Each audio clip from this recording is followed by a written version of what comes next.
얼마 전에 읽은 책에서 아주 인상 깊은 구절을 하나 발견했습니다. 스마트폰을 이기는 아이는 없다. 사춘기 아이와의 전쟁을 한마디로 나타내는 문장인 것 같아요. 스마트폰을 이겨낼 수 있을 거다. 스마트폰을 관리할 수 있을 거다. 라는 착각 속에서 이런 방법 저런 방법 다 써보면서 실패를 거듭하고 있는 한 엄마입니다. 네, 도대체 스마트폰과의 전쟁 어떻게 해야 아이도 적당한 선에서 스마트폰을 잘 활용할 수 있을까요? 아이가 사춘기가 되면서요, 엄마들 사이에서 회자되는 말이 있다고 합니다. 자는 아이도 다시 보자. 제가 그런 경우인 것 같아요. 아이가 자는 줄 알았는데 이불을 뒤집어 쓰고 새벽까지 웹툰을 보고 있고요. 아이가 자는 줄 알았는데 새벽에 화장실 가다가 2시, 3시까지 웹툰 보고 있는 아이를 발견합니다. 너무 화가 나서 스마트폰을 비밀번호도 잠가보고 뺏어보기도 하고 저한테 제출하기도 하고 약속 시간을 정하기도 하고 기타 등등 책에서 얘기하는 온갖 방법을 다 써봤는데도요, 어떻게 조절이 안 되더라고요. 이 영상을 찾아보고 계시다면 아이들과 스마트폰과의 전쟁 한창이실 것 같은데요. 스마트폰 어떻게 하면 정말 씀씀이에 맞게 유익하게 아이들에게 건강하게 도움이 되게 사용할 수 있을까요? 첫 번째, 스마트폰에 대한 나의 태도, 나의 이용 방식, 사용 습관부터 생각해 봐야 되겠습니다. 내가 하루 종일 스마트폰을 들고 스마트폰으로 뭔가를 찾아보고 하면서 아이한테 너는 왜 그렇게 스마트폰을 많이 하는 거야? 넌 핸드폰 없으면 못 살아? 라는 말을 하고 있지는 않은지 우선 그것부터 점검해 봐야겠죠? 사춘기 아이들은요, 왜 나한테만 그렇게 해?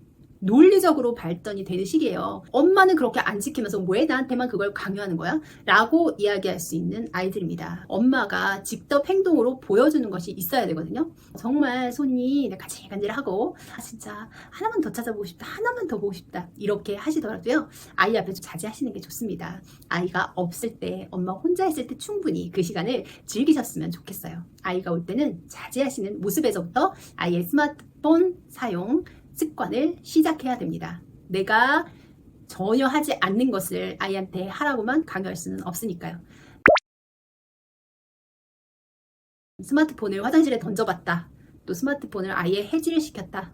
스마트폰을 집어 던져서 깨뜨렸다. 이런 여러 가지 이야기들이 들립니다. 스마트폰을 다 해지하면은 속이 시원하겠어요. 안 되겠더라고요. 왜냐? 학교에서 카톡으로 단체 톡방을 만들어서 선생님 지시사항, 학교에서 해야 될 일들, 알림사항 등을 전달합니다. 초등학교 때는 선생님이 꼬박꼬박 알림장으로 부모님한테 연락을 해주시는데요. 중학교는 아이들한테 다이렉트로 연락을 하잖아요. 원격 때 습관이 들었어요. 카톡으로 매일 아침 조회하고 종례하던 게 익숙해져 버린 거예요. 학교에서 전달사항이 있어도 직접 얼굴을 맞대고 있음에도 불구하고 카톡으로 전달하는 경우가 있습니다. 담임 선생님은 덜 전달을 하시더라도 이미 만들어진 카톡방에서 전체적인 공지나 이번 주에 수행평가, 이번 주에 해야 할 일, 단체 알림을요, 회장이나 부회장이 알리게 되어 있어요. 그렇기 때문에 나만 무턱대고 스마트폰을 사용하지 않을 수도 없는 실정입니다. 저도 실제로 스마트폰을 없애볼까 고민을 많이 했었는데요. 사춘기, 튀기 싫어하는 아이들 입장에서는 나만 스마트폰이 없다는 게 굉장히 떨떠름합니다. 못마땅하죠. 그런 생각은 아이와의 트러블을 많이 악화시킬 수 있다는 것. 먼저 알고 시작했으면 좋겠습니다. 아이들이 사회생활을 하잖아요. 아이들이 사회생활에서 아이들도 스마트폰이 반드시 필요하게 됐다는 거예요. 꼭 필요하고 어떻게 사용을 안 할 수가 없는 거라면 스스로 조절을 했으면 좋겠는데요. 사춘기 아이들이 조절이 되나요? 어린이 요리도 조절이 안 되잖아요. 가지각색의 방법을 동원해서 아이들을 관리하고 계실 거란 생각이 듭니다. 아이가 계속 스마트폰을 가지고 있지 않다가 9시부터 10시까지, 9시부터 11시까지만 너한테 스마트폰을 허락할게 하는 집도 있고요. 비밀번호를 내가 관리해서 아이한테 그 시간 동안만 스마트폰을 할 수 있게 하는 집도 있습니다. 혹은 아이도 사회생활 해야지 하면서 스마트폰을 자유롭게 풀어주는 댁도 있을 거예요. 그러다가 사용시간을 보면 깜짝 놀래죠. 5시간, 6시간, 어떨 때는 10시간, 12시간 사용한 적도 있더라고요. 도저히 시간이 안 나오는데 어떻게? 엄마가 잔 다음에 슬그머니 스마트폰을 꺼내서 보고 활용하는 거예요. 친구들하고 SNS를 통해서 계속 업로드를 한다거나 웹툰을 본다거나 카톡을 한다던가 인스타를 한다든가 계속해서 짧은 영상들을 보면서 시간을 보내는 경우가 굉장히 많죠. 스마트폰 관리 도대체 어떻게 해야 될까 고민이 많은데요. 성공한 사례 있으면 댓글로 좀 남겨주세요. 저희 서로서로 의논하면서 성공 사례를 만들어 갔으면 좋겠습니다.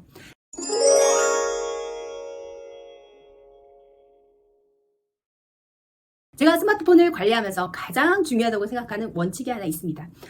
아무리 화가 났다고 하더라도 엄마 마음대로 모든 것을 결정해서는 안 된다는 겁니다. 아이와 반드시 상의해야 돼요. 아이고, 아이랑 상의하면 순순히 스마트폰을 안 하겠다고 하나요? 안 하겠다고 하고도 많이 하고, 안 하겠다고 하고도 또 뒤통수를 때리고, 정말 약속하고도 또 새벽에 스마트폰을 꺼내 듭니다. 도저히 그렇게 관리가 안 되는 아이들한테 어떻게 약속을 받아내나요? 라고 하실 텐데요. 단계별로 점차 스마트폰을 줄여나가도록 도와주시는 게 좋습니다. 첫 번째는요, 완전히 자율에 맡깁니다. 엄마가 가장 중요하게 생각하는 원칙 하나만 얘기해 주는 거예요. 밤 12시 이후에는 절대 사용하지 않는다. 이런 식으로요. 그 안에는 자유롭게 사용하도록 놔두는 겁니다. 자기가 해야 할 일을 다 했으면 스마트폰을 다 사용할 수 있게 해주는 거예요. 아무리 많은 책을 읽어봐도 스마트폰 약속 시간을 지킨다, 부모가 줄인다, 이런 내용밖에는 없어요. 딱히 그게 묘안은 아니더라고요. 제가 생각한 첫 번째 방법입니다. 일단 끝 지점을 정해놓고 그 안에서는 자유롭게 자기 할 일을 하고 사용할 수 있도록 하는 거죠. 이거 잘 지켜지지 않습니다. 그러면 그 다음 두 번째로 가야 합니다. 아이가 스마트폰을 과다하게 사용했다고 해서 이걸 뺏어서 변기에 던지거나 부셔버리거나 하는 과정, 그런 것까지 치닫지는 않아야 된다는 거예요. 아이가 그것을 받아들이기 위해서는 아이도 단계 올라가는 과정이 필요하다는 거죠. 아이가 논리적으로, 이성적으로 이해할 수 있어야 된다는 겁니다. 내가 이 부분은 잘못했기 때문에 이 부분이 제거되는 거에 대해서는 나도 오케이, 받아들일 수 있다 라고 말이죠. 두 번째는 어떻게 해야 될까요? 아이가 끝 시간을 안 지키고 새벽까지 했다 라고 하면은요, 그 다음에는 끝 시간 부모한테 제출하게 하는 겁니다. 부모가 스마트폰을 같이 모아놓는 거예요. 아이를 다시 보자는 말이 있는 것처럼 엄마가 먼저 잠드는 경우가 굉장히 많죠. 엄마는 먼저 잠들고 아이는 잠든 후에 몰래 이불을 뒤집어 쓰고라도 스마트폰을 사용합니다. 자, 그러면 어떻게 해야 돼요? 아이를 불러서 이야기해야 되죠. 우리가 스마트폰을 이렇게 사용하지 않기로 했었는데 네가 엄마 몰래 새벽에 이렇게 스마트폰을 했어. 이거는 약속을 지키지 않은 거고 네가 누렸던 권리는 줄어들게 된다라고 말이에요. 첫 번째 단계에서 자유를 줬었지만 지키지 않았을 때 그 자유가 제출하는 시간으로 당겨지면서 좀 억압이 됐죠. 아이가 그 잘못한 부분에서 인정을 하게 되면 그 다음 2단계로 넘어가는 겁니다. 그것도 지켜지지 않는다. 그러면요, 세 번째, 비밀번호를 엄마가 관리한다 라는 과정까지 넘어가면 됩니다. 엄마가 비밀번호를 지정을 해주시고 아이한테 필요할 때만 30분이든 1시간이든 스마트폰을 주는 거죠. 아이가 반항할 텐데요. 아이가 절대 그렇게 받아들이지 않을 텐데요. 라고 하실 텐데요. 이렇게 단계를 밟아서 아이가 자기가 잘못했다는 것을 알게 되면 그래도 받아들일 여지가 생깁니다. 무조건 화만 내고 소리만 지르고 하다 보면요, 아이도 정당성이 생기는 거예요. 내가 안 하려고 했는데 엄마가 소리 질러서 나 기분 나빠서 못하겠어. 엄마는 나를 안 믿잖아. 그러니까 내 마음대로 할 거야. 라고 아이도 그 엄마의 욱하는 상황을 이용할 수밖에 없어요. 그렇기 때문에 논리적으로 접근해야 됩니다. 이성적으로 파고 들어야 돼요. 자기가 잘못한 부분을 인정하면 그만큼 자유가 줄어들게 된다는 걸 말이죠. 비밀번호까지 하게 되면 아이한테 스마트폰을 사용할 수 있는 자유가 많이 줄어들잖아요. 아이가 고민을 하게 됩니다. 드디어 이 시점에 와서야 고민을 하는 거예요. 이거 완전히 빼앗긴 거나 마찬가지네. 하지만 학교에서 필요할 때, 학교에서 현장학습 갈 때 이럴 때는 내어주기 때문에 불만만 가지고 폭발할 수 없는 상황인 거예요. 엄마가 이성적으로 합리적으로 판단해서 자기가 필요할 때 잠깐씩은 스마트폰을 사용하게 하거든요. 아이는 불만이 있지만 그거에 대해서 어떻게 타개를 해보고 싶다, 해결해보고 싶다는 의사를 부모님께 반드시 표현을 할 겁니다. 자기도 논리적으로 접근하기 시작하는 거죠. 합리적인 방법을 부모와 함께 찾아보는 거예요. 당장 내가 다 정말 잘할게 한다고 해서 바로 기회를 주시지는 않는 게 좋습니다. 왜냐하면 지금 1단계, 2단계, 3단계를 거쳐서 그간에 아이가 계속 스마트폰을 잘못 사용하는 습관을 보여줬잖아요. 별다른 제재가 크게 없었죠. 내가 굉장히 많은 것을 허용하고 너에게 기회를 많이 줬다는 것을 어필하세요. 아이한테 스마트폰이 없는 기간을 상당한 기간 동안 주는 게 좋습니다. 아이가 직접 깨달아야 돼요. 말로만 너 그러면 스마트폰 없앨 거야? 너 그러면 어떻게 할 거야? 라는 협박은 통하지 않습니다. 직접 아이가 몸소 느껴야 되는 거예요. 내가 조절하지 않으면 정말 안 되겠구나 라고 생각하게 되는 거죠. 이런 활동은요, 중1 정도에 시작해보시는 게 좋습니다. 중1에 아이한테 자율권을 주고 조절할 수 있는 힘을 차츰 길러주시는 게 좋아요. 중2나 중3 정도가 되면 이런 식으로 하는 게 잘 먹히지 않습니다.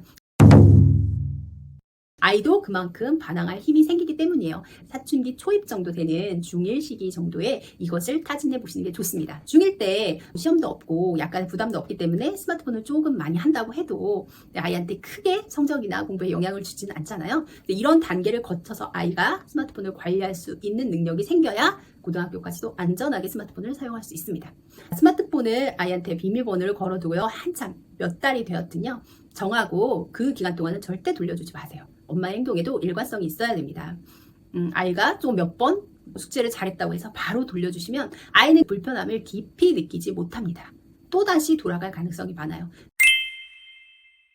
엄마가 비밀번호 늘 쓸 때마다 풀어주는 거 굉장히 귀찮거든요. 그 불편을 감수하셔야 됩니다. 아이가 내가 이렇게 무분별하게 사용했더니 내가 불편해지는구나. 스마트폰을 더 사용하지 못하게 되는구나 라는 것을 절실하게 느끼게 되면 자기한테도 약간의 의지가 생깁니다. 눈치가 생기는 거예요. 적당히 해야겠다. 눈치껏 해야겠다라고 말이죠. 몇 달 후에 약속을 한 시간이 되면은요, 그간에 네가 어떻게 행동을 했는지를 읽어주세요. 어떤 노력을 했고, 어떻게 바른 행동을 했고, 얼마나 공부를 성실하게 했고, 생활을 잘 해냈는지를 읽어주신 다음에 그것에 대한 보상으로 다시 스마트폰을 주는 겁니다. 이때는요, 1단계로 다시 돌아가서 아주 완전히 자율권을 주게 되면은 아이가 또다시 그 루틴을 반복할 가능성이 많거든요. 이때는 정해진 시간 동안만 할 수 있도록 타이트하게 정해주고 주시는 게 좋습니다. 아이가 갑자기 없다가 스마트폰을 갖게 되면 확 풀어져서 너무 큰 자유를 얻으려고 하거든요. 지금껏 억눌렸던 것을 조금씩 풀어주시면서 기존에 가져왔던 생활 패턴도 놓치지 않도록 관리해 주시는 게 좋습니다. 스마트폰 때문에 저도 그렇고 모두들 정말 고민이 많습니다. 차라리 이거 없었던 그때가 속편했던 것 같다는 생각이 드는데요. 피할 수 없다면 어떻게 자율적으로 사용할 수 있을지 조절해 주는 방법이 필요하겠죠. 이렇게 단계별로 아이가 합리적으로 받아들일 수 있도록 설득해서 조정해 보세요. 그래야지 아이도 납득하고요. 자신의 행동을 바로잡고 조절할 수 있는 힘이 생기니까요.